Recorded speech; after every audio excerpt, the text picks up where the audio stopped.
The Mercedes W15 is possibly the most anticipated car launch of 2024, just because we knew there would be a big visual change to the car, and we were all pretty eager to see what they came up with, and I don't think they disappointed. Of course, just because it looks visually nice, and I'm not talking about the livery, I'm just talking about the car itself, doesn't mean it'll be fast. It's what's under the hood, as they say.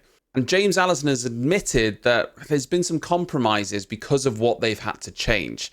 And I wanted to explain what that means for the team going forward. Let's just talk about some of the key parts of the new car first. And I'm not going to be super techy, well, because I can't be. I'm not a tech expert, but I can run you through some of the obvious bits, starting with the impressive front wing. There's actually quite a lot of detail here. Mercedes have adopted the trend by other teams, including Red Bull, to attach the front nose to the second flap rather than extend it all the way over to the first.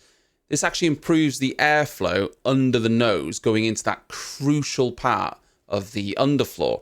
And when you see the shots on track when they did their Silverstone shakedown, the front flap is actually extended, quite far out. And it's got a gap allowing that air to move under the car and hit that floor element. Ironically, the spy shots that we've seen of Red Bull this year, although they're not great quality, it looks like maybe they've gone the opposite way. We'll have to see when we find, well, they're not going to show it off in their car reveal. It's going to be Bahrain next week where we actually see that. The interesting part of this front wing for Mercedes, though, is the detached fourth flap.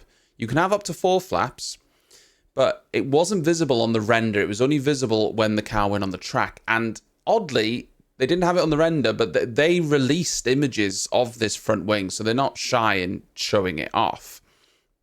The rules dictate that any flap must be connected to the nose, among other technical stipulations about leading edges and all sorts of other complicated things. Mercedes have tried to circumvent this, and the flap, or the full flap, stops halfway across, and then there's a small carbon connection that goes across to the nose to comply with the regulations. The purpose of this, as I understand it, is to create a vortex. Having that sharp edge on the front wing creates a vortex. An aero term, but essentially that vortex off the edge of the wing energizes the flow going in that direction and to the floor. That's, as I understand it, that's a very layman's, term. It's essentially banned. Creating those vortices is essentially banned by the way that they've set up the rules for this generation. But has Mercedes maybe found a loophole? I don't think it's a smoking gun, and I don't think it's going to make or break the car's performance. And one or two things are going to happen. Either teams are going to challenge the legality of that front wing, or they're going to copy it, which I can't imagine would be incredibly difficult for some of the other teams. So we're going to have to see what happens with that at Bahrain testing. It's possible Mercedes have shown this off straight away to get the conversation, going. They have done something like that in the past. The side pods are obviously an area that is vastly different from last year's car. And as we know, they went with the zero pod concept for 2 years, so we knew this part was going to be changing. Mercedes have repositioned the side impact structure that was jetting out last year, and we're left with a very sculpted side pod. It's quite slender. It's got a huge undercut going underneath it. It's actually very sleek, complemented then by a change to the front suspension, just really improvements in that area. But then in the rear, they've gone from a pull rod to a push rod. I hope I've got that the right way around. I always confuse the two. But they've also changed the gearbox, which they've had to because the suspension attaches to the gearbox. So the whole gearbox casing has been changed, made smaller. Other teams have benefited from this, Aston Martin being one, Williams being the other, because they take suspension and gearbox. I wrongly thought that McLaren takes suspension and gearbox from Mercedes, but they do not. They create their own. So this area has been a big area for pushing and trying to control what James Allison said, the spiteful rear axle. It was an area that both drivers complained about the rear of the car being unstable, and they just had no confidence in it.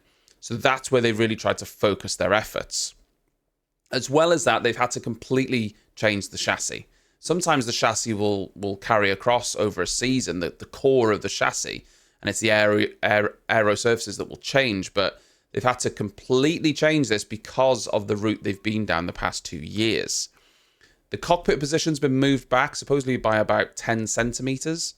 And the engine's also been moved back as well to help weight distribution. Lewis Hamilton had complained about the cockpit being too far forward and him not having a feel of that rear axle.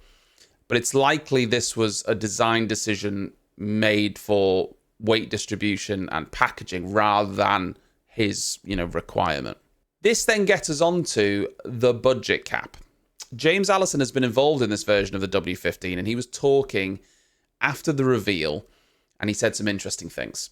A new chassis and gearbox was standard for every year pre-cost cap, and there'll be several other teams who have done both things in a single year. But the cost cap does force you to pick and choose your battles, and there's no doubt that having a new outer casing as well at the same time as having a new chassis are two big projects that are going to take a chunk of our available firepower. That is what we've done this year. It does mean that in other parts of the car we have not tried to reinvent the wheel, but it has allowed us to undertake a couple of big projects without breaking the bank, and we believe this is a good and important use of our efforts. What this means is that Mercedes needed to make this change. They had to change the chassis to push forward this new area of development, and they really wanted to change that rear suspension as well, which in turn meant changing the gearbox, or at least the gearbox casing. The rough part of this is that customer teams, such as Aston Martin and Williams, who use their gearbox and use their suspension, also benefit from it, but have no cost associated with it. Because Mercedes is making this change on their own to their gearbox, they just happen to supply it to other customer teams, they're brunting the cost of it. So while they've made this improvement in this area, those other two teams are getting the improvement without having to spend the cost. They can then obviously use that cost in other areas of the car. That's just the way the cookie crumbles. They knew they had to improve it though, but that does mean that other areas weren't pushed as much as maybe they could be. But it also means maybe they won't be able to push them as much during the season because of the cost associated with making those changes.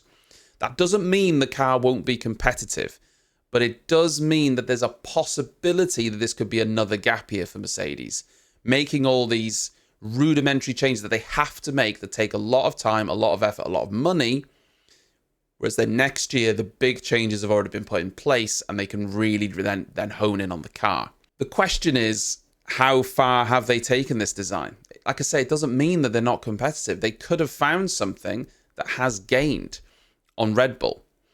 We won't know until Bahrain, but numbers have been thrown around of about half a second of gain compared to Abu Dhabi last year in their simulations. But I don't think that would be good enough to get on terms with Red Bull. If they've made half a second, you can guarantee Red Bull have made half a second. And therefore, it's just status quo. So we hope that isn't the case. We won't know until Bahrain, but even Toto Wolff has been dampening expectations. My only hope is that at least one other team, Mercedes, McLaren, Ferrari, can challenge Red Bull this year. Fingers crossed. Later on today, the Red Bull car is being launched. I'm sure it will only be a livery, but we'll be there live streaming on this channel just in case. I'll see you then.